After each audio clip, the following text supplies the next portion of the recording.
Welcome, everyone. Thank you for taking this time tonight to honor our country's veterans. We're grateful for this opportunity to celebrate the service, thank all our veterans for their service to our country. It's a long-standing tradition for Alma College that we honor our veterans, and we're glad tonight to join with our community to celebrate all in our community who have served our country. I'm Jeff Abernathy. I'm the president of Alma College. Delighted to welcome all of you who are here in our Opera House Ballroom tonight, and likewise all of those who are joining us on YouTube this evening. We're delighted to have you here.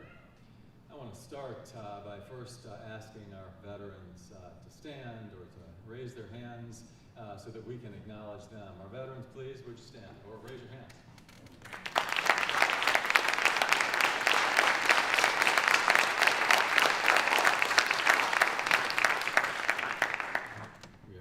For your service to our country. Well, what joy that we can gather tonight in this space as we emerge as a country from COVID. This is a special opportunity for us to be together. These opportunities have been so rare in this last year and a half. We know how precious it is to have an opportunity to come together for this special purpose, to honor our veterans tonight, all the more so because we've been apart for this last year and a half. Events like this, with an audience of community members, Alma College students, faculty, and staff, are exactly what we envisioned when we dedicated this Wright Lapine Opera House block 3 years ago. It's been a challenging time along the way. We opened this space and then went into this worldwide retreat. We're delighted that we now begin to come out of it. And we're very grateful that you've joined us in this landmark to the history of our city, which truly is a symbol of the town and college working together. Well, every day as I walk into my office and out of my office, I pass a memorial for veterans who served in World War II. It's a reminder of those who selflessly served, indeed, those who changed the course of history for our globe. We are so fortunate to have our veterans on our campus every day, students, staff, and faculty, and for the example that they have set for all of us. With so much attention these days to the issues that divide us, how sad it is to think that we should not see those things that unite us. And tonight is that opportunity to recognize all the values that we share, especially those that acknowledge the importance of service that our veterans have done for us. I want to thank all our veterans who are here tonight, all our veterans in this community, indeed across the country, as well as their families. We're deeply grateful for your service. We are humbled by your service to our country. And I want to recognize as well those service members and their families who are deployed right now, serving across the globe to protect our freedom. With that, I introduce Andrew Palmerville, our Director of the Center for College and Community Engagement. Dr. Palmerville. Thank you, Jeff. Thank you, Jeff, and everyone else, thank you for taking the time tonight to be here. Students in particular, I know a lot of you, and I do appreciate that you're here.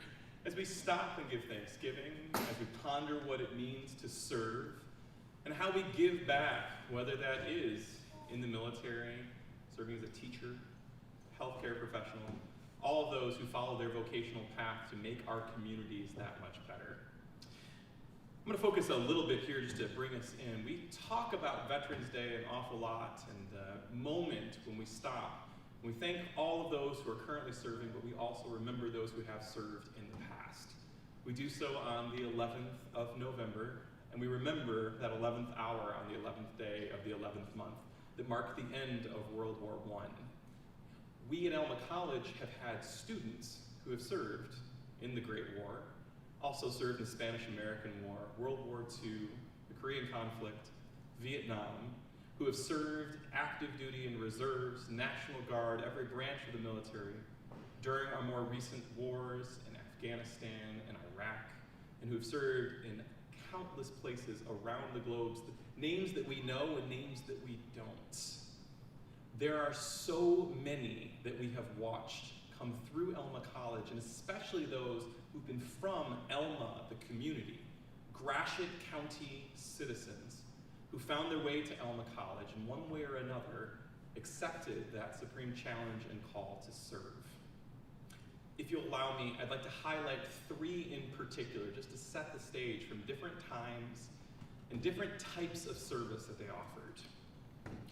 The first is Elliot Sanchez, who was born in 1893 in Pueblo, New Mexico. We don't exactly know how Elliot ended up here in Alma, especially Gratiot County, but he is buried in one of our cemeteries here. Stories about him are often told, and especially from that time period, we know that he probably arrived sometime during his high school years as a migrant worker with his family who worked on farms in this area. As is too often the case, a person of color, a person who comes from a different area, it was a challenge for him moving into this place with his family. But Elliot found home here. Elliot ended up going to Alma College, one of our first Latinx students in particular to be here at Alma College, and he worked still as a migrant farmer with his family to pay the bills to be a student at Alma College.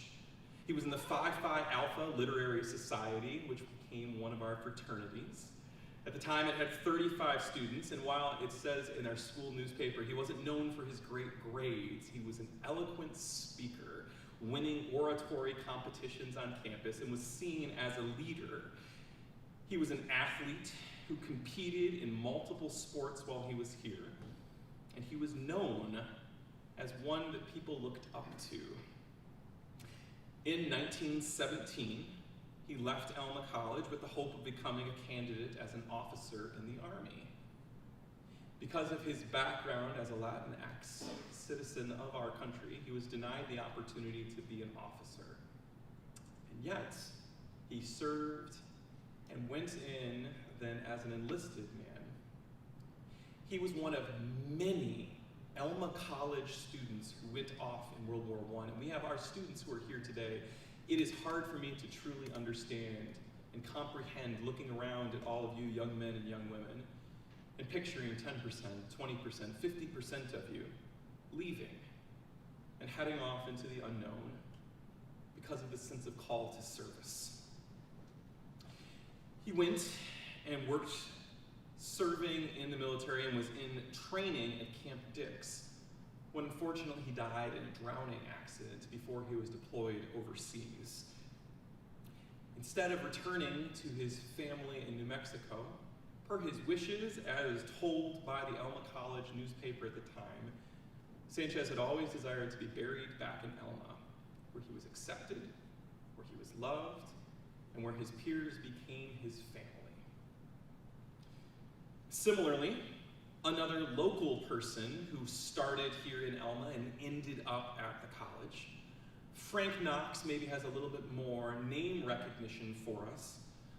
Knox lived in Grand Rapids and worked at a very young age for a family that was suffering financially. He worked as a shipping clerk in a wholesale book and stationery store in Grand Rapids, and at the urging of his Presbyterian pastor, was encouraged to think of Alma College as a place to advance his career, to improve his prospects. But money was a difficulty, and he had to save all the $25 for 1 year to enroll at Alma College his freshman year. He enrolled at age 20.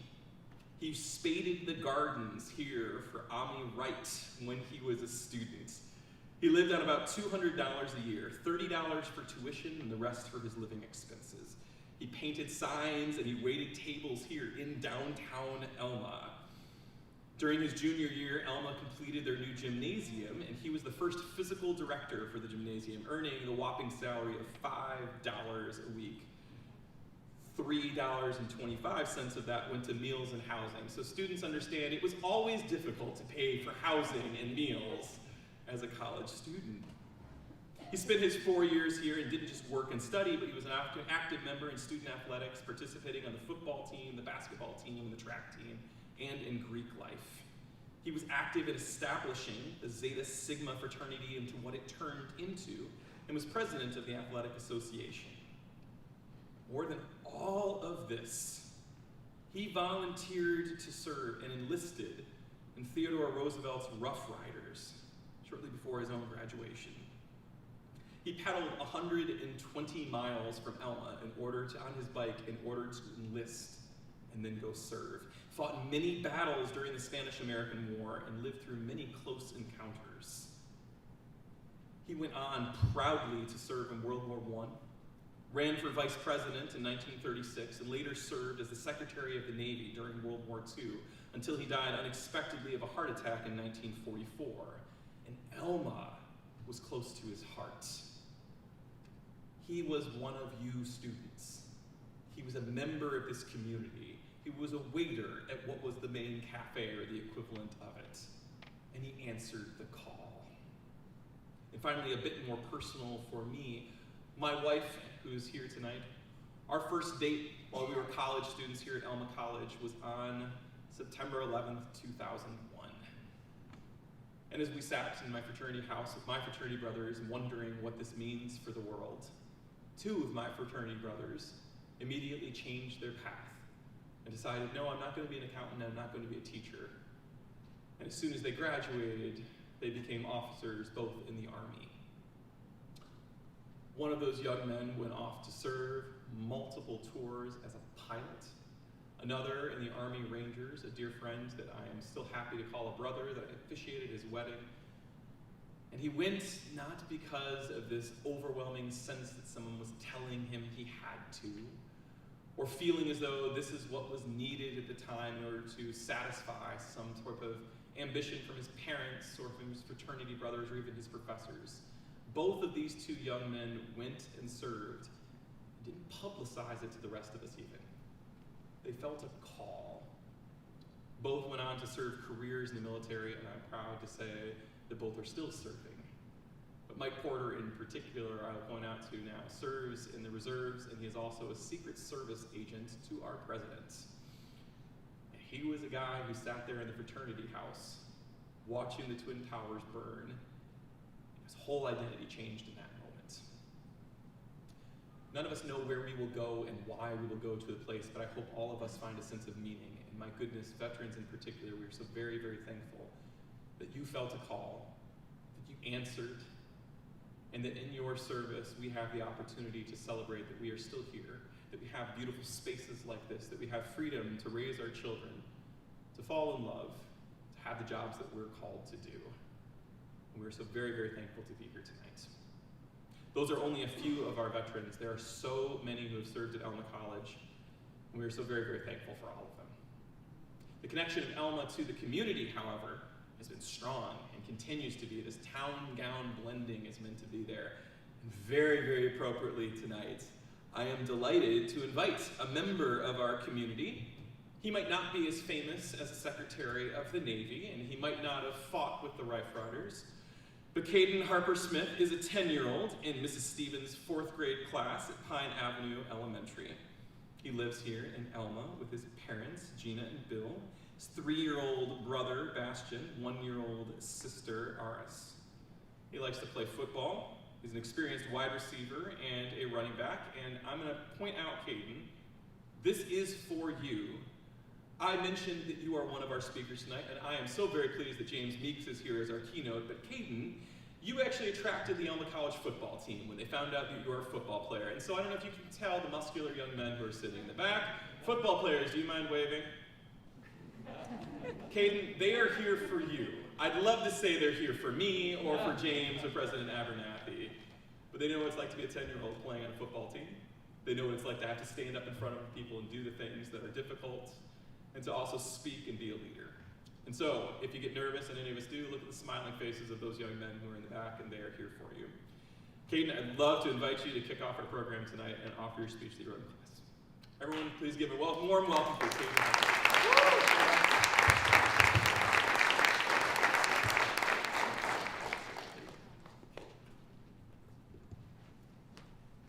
Today's Veterans Day. I can't wait to celebrate with my mom. She's currently deployed, so she is not a veteran. She is active duty. In a few years, I can celebrate when she is out and becomes a veteran. My mom is a police officer and a guard.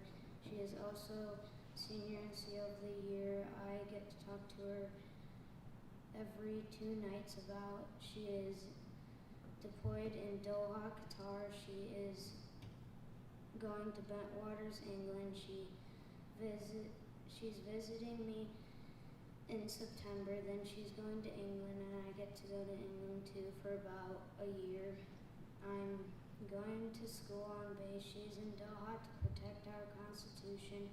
She's in the Air Force. She is a senior master sergeant. She needs one more year to be chief. I love history about wars. The things I like about wars are the jobs people have to do. My favorite book is called Unbroken. It is a true story about Louis Zamborini. When he was in World War II, he was flying a B-24, then he crashed in the ocean and survived with 3 others. They were stranded for 37 days. When I graduate, I'm going to go to the Air Force and serve this country.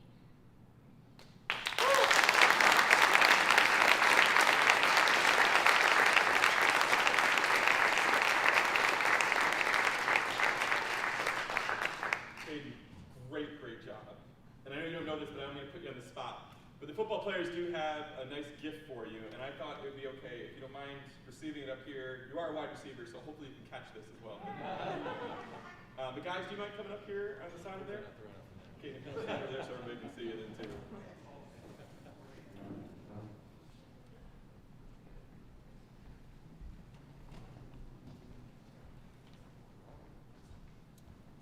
I'll let you guys go over there. Whoever feels the most eloquent and want to say something you want.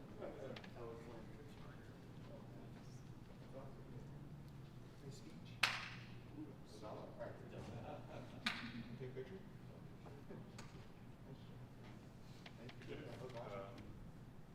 Trevor is currently serving the reserves. There you go. Trevor, anything you want to offer to a person who thinks that he would like to go maybe and serve, but also play football? Follow your dreams. There you go, bud. All together. Close.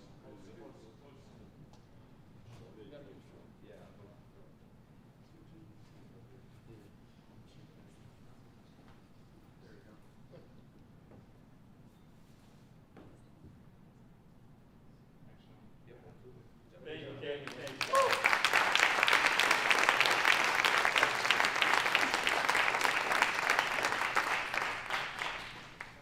Coach Couch is here, our head coach of the Alma College Scots. You can sign him that early, right? I'm not sure if that breaks NCAA. You can sign at 10 years old, but certainly the Scout, yeah.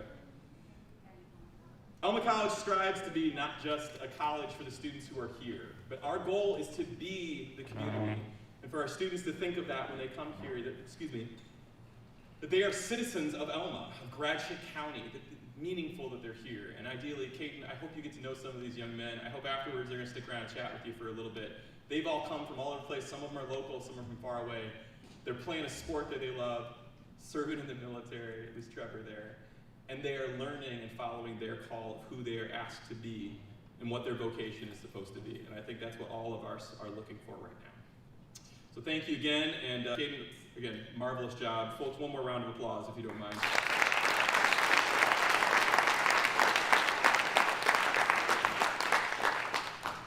Well, I am happy, and I teased James Meeks, our keynote speaker, that it's going to be tough to follow Caden, but I am delighted that James is here. James Meeks is a veteran of the U.S. Army and joined the service following the events of September 11th. He served 2 tours in Iraq as an armor officer with the Army, and received a Purple Heart and a Bronze Star. Currently, Meeks is the founder and managing director of Rapids Venture, directly overseeing and managing a portfolio of startups that operate in sectors of clean energy, public health, manufacturing, and artificial intelligence. He's also co-founder and chairman of 2 Seeds Network, a nonprofit organization that deploys college graduates to lead business development projects with subsistence farmers in East Africa. James is an outstanding Michigan leader. If you look him up, you will see far more accomplishments than just this. But more than that, he is a marvelous man to give us some time tonight to be able to speak and to lead us. And I'm delighted to welcome Jim up to the podium today. James Meeks, thank you for being here with us.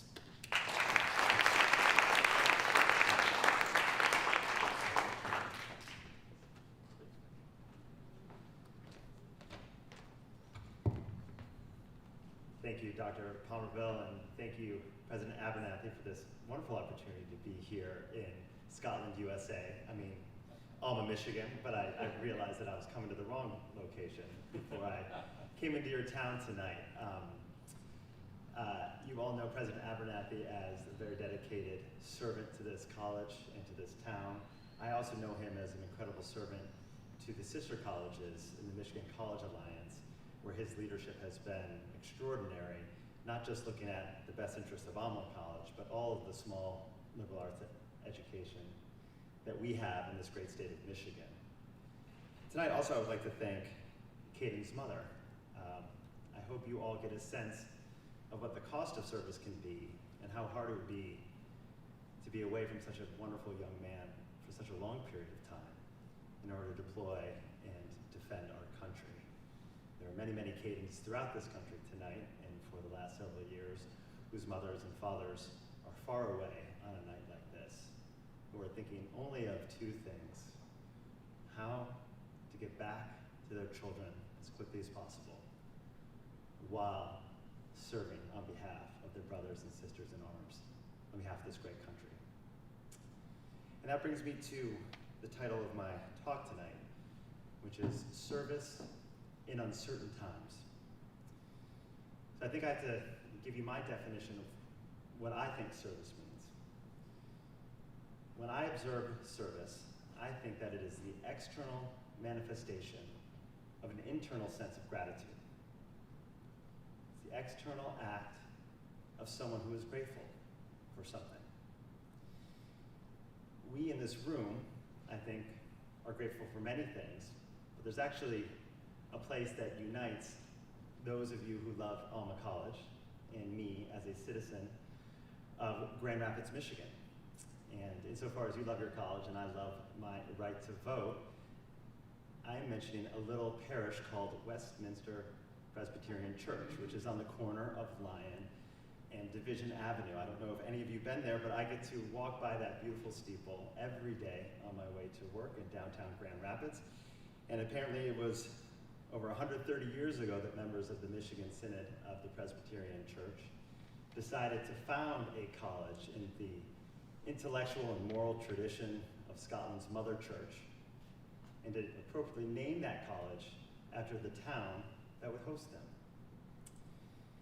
It is in that church that I find myself on the first Tuesday of November in 3 out of 4 years. When I moved to Grand Rapids, the city clerk told me that I was a member of Ward 2, Precinct 39, and if I wanted to exercise my right to vote in the municipal election or the state elections or the federal election, I would have to find my way down to Westminster Presbyterian Church, where the good people who work there would be kind enough to hand me my ballot and allow me to vote. I moved to Grand Rapids 7 years ago when my wife was 8 months pregnant with our first child, Adam.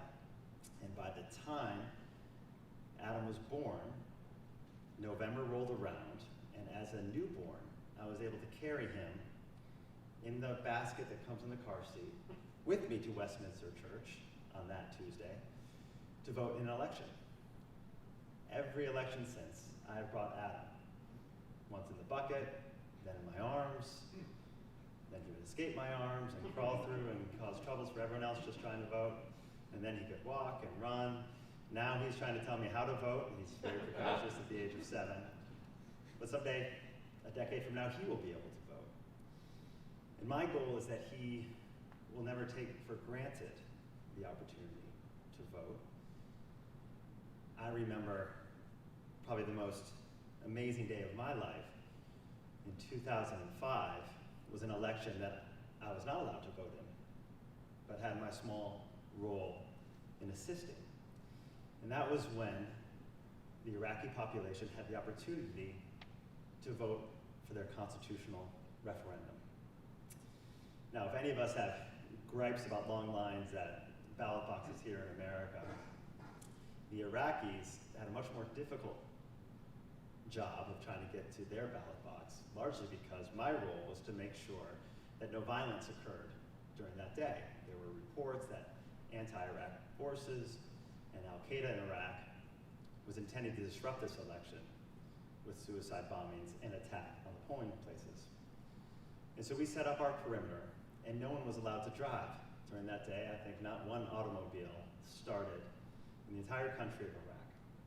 So as we sat in our perch, making sure that there were no enemy attacks, we saw hundreds and thousands of people walking along the abandoned streets, sometimes for miles, in order to get to that election site. Now, the Iraqi system was not as sophisticated as the Grand Rapids clerk, and unable to take records of who voted and who might have voted twice, they came up with, I think, a very innovative idea of a purple ink that could not be washed off for 24 to 48 hours. And so that after you voted, you would dip your finger in this purple ink. Well, as the day was going by and the energy was electric in the air, I used one of my interpreters to call out to a group of young men who were walking out of the ballot box. I said, "Did you vote?" Translated to Arabic. And they did not need a translator to speak back to me. With a smile on their face, like a collegiate football team that just won the national championship to show off their ring, they merely showed me their purple finger. The right to the franchise to vote is a unique one in this world today, and it is unique in the history of political organizations and the history of civilizations. One of the blessings of having time in the military is to recognize how unique it is that we have a stake in our government and that we have a voice, even if it's only one vote. And that voice has been secured to us by those who fought for it. And I do not use the word fighting metaphorically. Whether it was the Continental Congress enlisting the soldiers under George Washington, whether it was the Union soldiers extending the franchise to enslaved Americans, whether it was the men and women of World War II preventing the onslaught of Nazism in Germany, or the soldiers who stood guard over 60 years during the Cold War to ensure that the Soviet and communist regime did not invade on the rights of Europeans to vote, or whether it was Caden's mother and this generation of soldiers, sailors, airmen, and Marines who have fought to ensure that violence does not come onto our shores as it did on September 11th. And that brings us to the occasion of the day, which is Veterans Day. As you can imagine, I'm a very, very proud American, but there are some things that we don't do as well as other countries. And I will tell you that our sister nations across the Atlantic really do Veterans Day right. And one of the greatest days of my life is with my wife in London on the 11th day of the 11th month, and being able to see that entire city covered in poppies. Men and women wearing beautiful red poppies on their lapels, and then going into the famous churches of St. Paul's Cathedral, and all of the plaques of all of the military engagements that Britain has ever fought, with beautiful poppies laid on those memorials, many of which in the 19th and 20th century were the exact same conflicts that we Americans fought alongside. But I will tell you that the Scots, in my opinion, have one up the English. So the poppy that I am familiar with is 2 leaves, red leaves with 1 green, and that's very popular in England and very popular in Canada. But the Scots need to be different, and they need to be better. And in this case, I think they have accomplished something better, where one Miss Lady Hague has designed her own poppy since 1925. The Scottish poppy is more botanically correct. It has 4 leaves, and I would say it's far more attractive than the British kind. And that's as an American who rarely sees a poppy on this day. So my pitch to President Abernathy and to Dr. Palmerville, if the students of Alma would be willing, is perhaps we could bring the Scottish poppy to America. And that perhaps you can keep this wonderful tradition as you have, whether it be bagpipes or Highland games, of what it means to know our brothers and sisters in arms in Scotland who fought alongside of us with so much freedom in this past. Perhaps we can have some Scottish poppies here next time. So it begs the question, why the poppy? Well, like all good ideas, the poppy came from a poem. It was a poem written by a Canadian soldier, Lieutenant Colonel McRae, who was fighting in the Great War of Europe. And there was something about the Great War that it was a tragedy not just of human life, but of nature, and the absolute destruction of an otherwise beautiful continent in digging the trenches to which those men fought. Europe had never seen a loss of life, the likes of which they had seen in the Great War, and probably never seen a land so devastated. Well, apparently there's one thing that can grow through the blood-stained fields of the trenches in Europe, and that was the poppy. And he looked out on this devastated land and all the devastated bodies and saw that there was a sign of beauty that could not be prevented by the atrocities of war. And it's from that poem that we've created the tradition of poppies. But it also shows how bittersweet today is as a holiday, because it was once called Armistice Day, and that war was once called the Great War. It is no longer the Great War, it's just one of two wars. And it's no longer Armistice Day, but it's Veterans Day. Great War was so horrific, it was supposed to be the war to end all wars. Yet within a decade, humankind was at it again. And armistice was supposed to be a truce so great that we would never see conflict again. Yet here we are. Apparently the veterans we will have with us always. Which brings me to the second part of my title, which is Uncertain Times. I had a wonderful tour guide today, and she said that she was 20 years old. And it occurred to me, so poised and mature and a great lover of Alma College, it occurred to me that she was born in a nation at war, and that this nation has been at war for her entire life. And I thought about so many of you in the ages 17, 18 to 21 and 22, and I thought about what you have lived through. You were born around the time of the greatest attack on American soil in centuries. You probably spent middle school during the greatest recession since 1937. You might have come of age to vote in one of the more polarized times in American political history, a polarization that seems to show no sign of abating. You began college amidst the greatest pandemic we have seen in the century.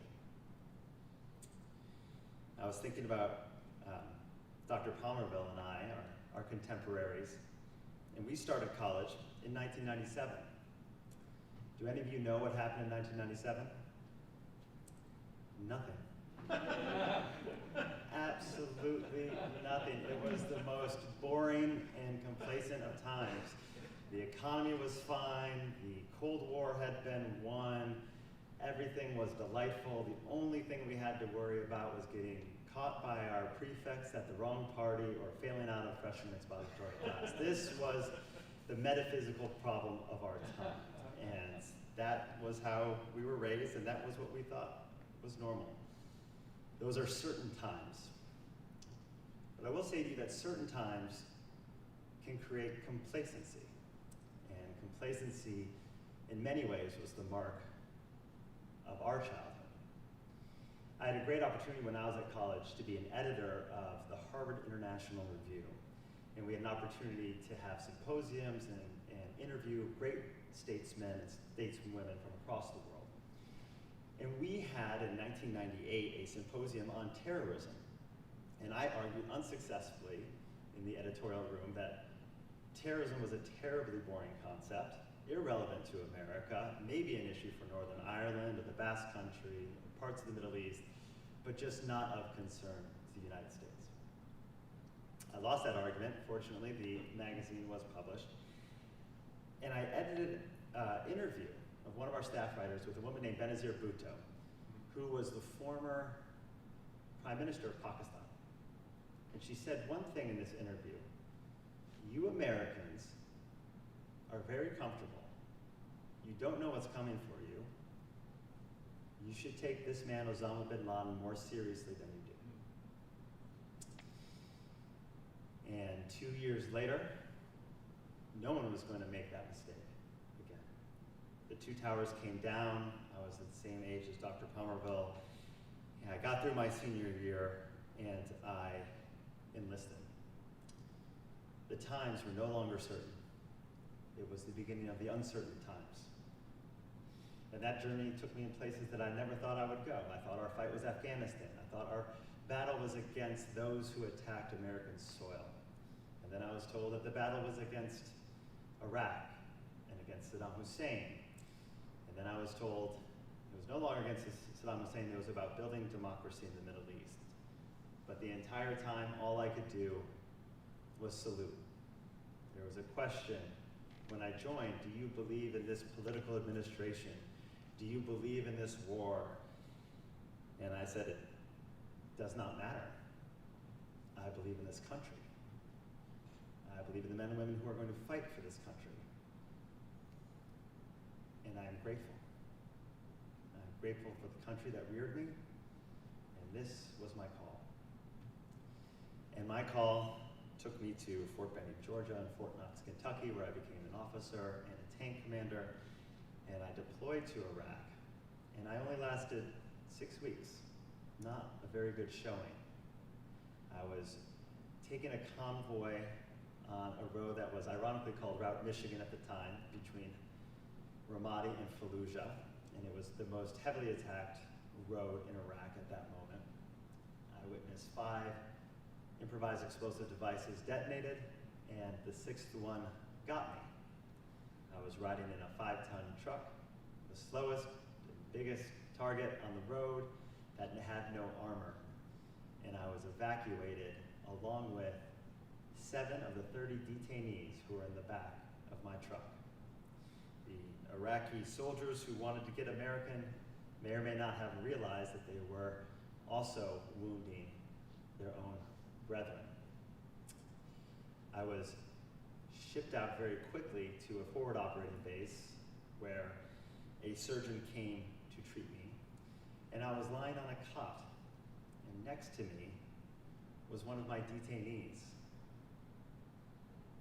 who was also wounded. And the surgeon came to me and then heard a buzzer go off on the person whose cot was next to me. And he dropped me and went to go service him, an Iraqi enemy of war. As a surgeon, he was doing exactly what he was trained to do, which was to treat the one in most need. He did not see Iraqi or American, he did not see enemy or ally. He saw human life, and he did what he was called to do. He served correctly.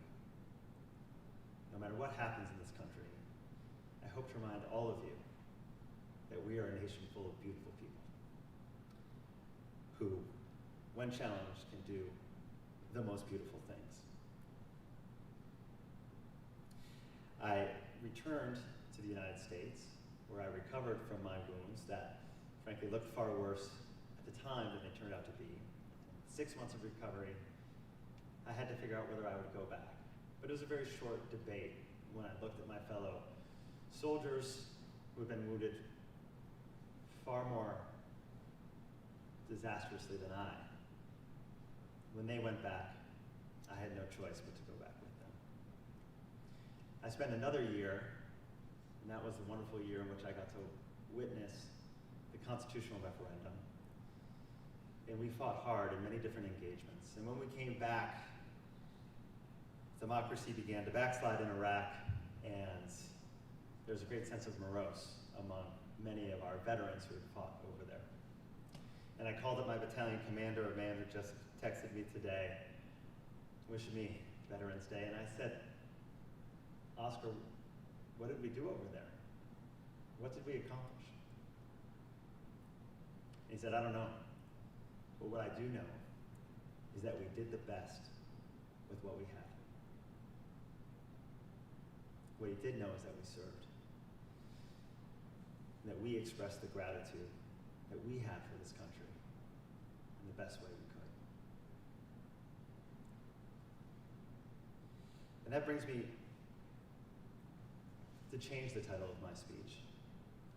My talk was Service in Uncertain Times. I would say, in uncertain times, the only thing that is certain is service. When everything becomes chaotic around us, the only real choice we have are the decisions we make in our own lives based on what we love. And what we love will produce a sense of gratitude. And that gratitude's manifestation is service. Service can take many forms. It can take the glorious forms of a young man named Knox, who becomes the Secretary of the Navy. It could take the form of several football players who know to take the time to sign a ball to inspire a young man. It can take serving an idea, a belief, a community, a friend, a loved one. But that is the choice that we have. That is the freedom that has been fought for us. That is the gift that we have been given. And that is the only certainty in uncertain times. I will tell you tonight that if you figure out what you love, if you figure out what you are grateful for, and you manifest that gratitude, regardless of the outcome, then I will tell you that this college, this town, this state, this country will be all the better for it. Thank you.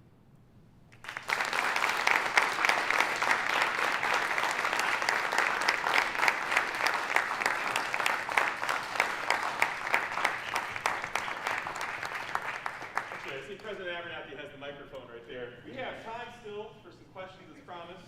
James, if you don't mind still taking a few Yes, minutes. yeah, of course. Thank you for taking the time to be with us. I'm going to look out there. I can come to you with the microphone if you can hear that, if you have questions. I'll kick us off while you're thinking about it too. But James, you came back to Michigan. You've made this your home. You and I talked a little bit earlier about the beautiful things we have in this state, but in particular, we're in a polarized and divided society. How do you still have hope within our own state, and where do you see service manifesting itself, maybe in the Grand Rapids region, but certainly here, through the work that you're doing? I've had the chance to live on a lot of parts of the country now, on East Coast, West Coast, and everywhere in between my time in the Army. I love being in Michigan because I think there is help here. And I think there is a belief that at the state level, we can do extraordinary things. Even at the national level, there's nothing but frustration on both sides. When I was 10 years old, my family left, and my father at the time said, there's no hope for Michigan. He said, there's no hope. The factories are all shutting down, and I don't see a future for this state. And he thought the greatest thing he could have done for our family was to take us to Boston. And I thought to myself, I think there is hope for Michigan. And Michigan's a fighting state. They don't give up. We don't give up. And I bet there were times when this town thought that it would hit a recession. Would anyone live here? Would anyone want to move back? Small towns all across the state and the country suffer from that. But there's hope. Look at this beautiful place that we're in. It could have been a pile of ashes, but we commit. We build in this state. We believe in the future. There's nowhere I would rather be. Amen. Folks, I'm happy to walk around the microphone. Any questions, Mr. Meeks? Students, I'm looking at you. Throw anything. You want to hold the microphone close to your mask, that way it picks you up. So you've obviously had some powerful experiences, and I'm just wondering, because I'm a writer, I'm just curious, have you written any of this down? Is there a book coming? There's a book if you write it for me. I'll, I don't do that anymore. No, I haven't written anything down. I read a lot of memoirs. I read a lot of memoirs, and I always found that the best military memoirs are actually from non-commissioned officers and privates. They seem to have the most clear-eyed view of these different conflicts. I tried to write a little bit early, and I'm glad that I didn't go any further because I still don't know what it all means yet. It's been quite a long development, and I think especially with the events of August and our ignoble end to 2 decades of conflict in Afghanistan, I think anyone who says they know what the consequences are kind of fooling themselves. And we're coming through an extraordinary period of our nation's history, and I hope it'll make sense at some point. But right now, it feels like there's a lot of loose ends. But what I do know are the things that I referenced in the speech is the constancy of how we can live through these times until they start to have a little bit more clarity. So, no book, not yet. Other questions? Yeah, Elizabeth?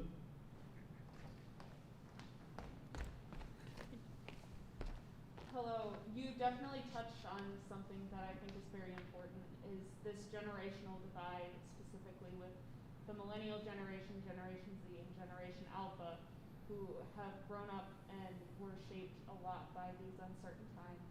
What advice do you have for those who have not yet experienced certainty? Elizabeth, introduce yourself and give them a chance to answer the question. Hi, I'm Alma College, class of 22, a psychology and theater double major with a minor in religious studies, hoping to go off to get my master's in divinity and probably counseling. It's amazing. What advice do I have to give? Well, I think I don't know what advice to give on a day-to-day basis because I really do say that it's impossible for us who are a little older to imagine what you are going through. I can't imagine a life that was always manifest itself on social media. I can't imagine a life that has a college career marked by waves of illness. I would be lying to you to say if I could. So I think it's particular to you, and I think there's probably a sense of loneliness within your generation of having to deal with generations above you that either don't respect what you've been going through or don't even pretend to understand. The only thing I can do is be honest to say that I don't understand and not believe like I do. But I will say the one thing that I believe, regardless of the times and regardless of the generations, is the human tendency to focus on what is wrong is extraordinarily powerful. The human tendency to focus on what is good is incredibly enlightening and takes more work. I think it's very easy to focus with what's wrong. And today, the material is almost endless. I actually think the act of creativity and uniqueness is to focus on what is good. And we only can focus on what is good by figuring out what we love. And there's something there. There's something good that you all are engaging in. There's something good that you can all pour yourself into. All I can do is recommend that. So despite all the stress and struggles, and all the things that are wrong, of which there are many, not to deny those things, but to spend the time figuring out what is good and where are the blessings and how can you pour into the blessings. And then you'll find that even if this entire universe around you is chaotic, that you yourself can be a pillar of stability. And that's what I wish for you and for all of your classmates. Thank you. We have time for one more question, maybe.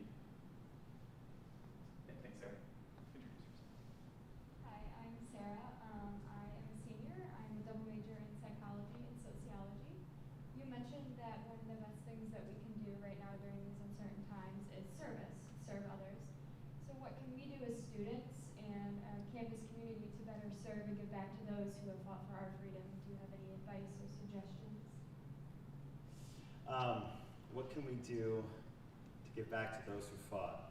I would say to keep their dream alive. Events like this are so extraordinarily important. To remember your fellow alumni who have fought and who have served and who have died. What extraordinary things can we do to keep that honor going? I think it's extraordinarily important to stay tethered to the very long line. And West Point has a wonderful tradition called the long gray line, and they still wear the same uniforms that they have since 1820 on West Point campus. And when you put on that uniform, you're part of a very long gray line of all of the alumni who come before you. And I think Dr. Palmerville did a wonderful job to talk about the long plaid line of Alma and all of those who came before. So I think that's one thing, and I really do mean what I say about these poppies in Scotland. I'm very committed to that. So I think that's one thing. But the other thing I would say is that veterans, it's a flashy way to serve, and it gets headlines, and you get invited to wonderful events like this to speak. But the purpose of their service is not an end to itself. The purpose of their service is to ensure the freedom of this country. And the freedom of this country is based on individuals like you being able to manifest your dreams and your passions and your goals in a position of safety and security with free elections and free government. So I would say, yes, it's wonderful to honor those who came before us. We need to do that. But the best way you can honor them is to take that freedom and live it to the max and really have a beautiful and flourishing life. Acknowledging that this is a rare feat what we pulled out in America. It just hasn't been done before in almost any country in the history of the planet. And what we've done has not only benefited us, it's been benefited to many, many nations across this globe. If we remember that, we take advantage of that, then I actually think we're honoring our veterans. Thank you, Sarah. Thank you, James. And folks, really appreciate you taking the time. All those who are online as well, we appreciate that you are tuned in for us. We are a little limited on how many can be in this space, and I'm delighted we were able to max that out and still do it safely, but also to have an event like this. I will say, James asked a lot of questions about Alma College, and I love that we got to show off this wonderful place, and he had asked gently, are we gonna have bagpipes? Because we seem to do that at some of our events. We had 4 different pipers at 4 different events today for Veterans Day, playing all throughout mid-Michigan, which is wonderful to see. Generally, they're asked to play near the end of any of our services and recognition, and often they are asked to play Amazing Grace. I'm not wearing my kilt, but I am gonna at least play the pipes as we kind of end right here for you. And for all the rest of us to take the time, especially Caden, thank you for being here. Thank you at your age for understanding what it means to say thank you. To write brilliantly well, I'd give you an A if you're in my class. You had a point, you had a beginning, a middle, and an end, and it was outstanding. But for all of us and students to understand that we are called to service, whether that is with the military or that's here downtown or that's somewhere far away, you are called to serve and to find your vocation. Join me in giving another round of applause for James Meeks for being here today.